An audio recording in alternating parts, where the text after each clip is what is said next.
Hey guys, and welcome to Cigar Box. Today we have another unboxing.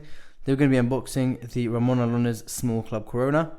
Now these cigars were purchased in an airport, so unfortunately they have the ugly health warning sticker. But if you look over here, you see that the date for this box is June 2025.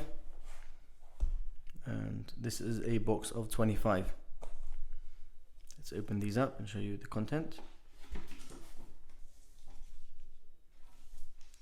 And there you have them. These cigars are 42 ring gauge by 4 3/8 inch in length.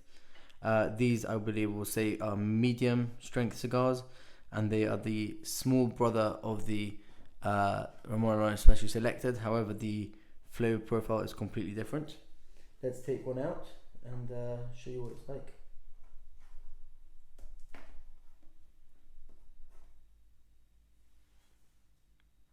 And there you have it.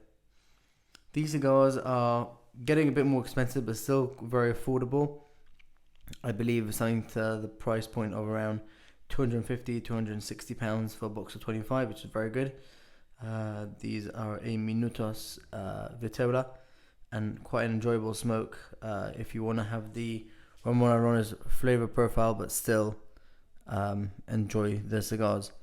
Now, as we've mentioned before, the situation in Cuba is not getting any better, and the prices in the world is just going out of proportion. So I'm trying to stock up as much as I can, and I would advise anyone who's in the Cuban cigar industry and people who are collectors to stock up now, because I think in not very long we will be seeing regular stock production cigars reaching £500, £600 per box. If you guys like the video, please like, share, and subscribe. We'll see you in the next one. Thank you so much for watching.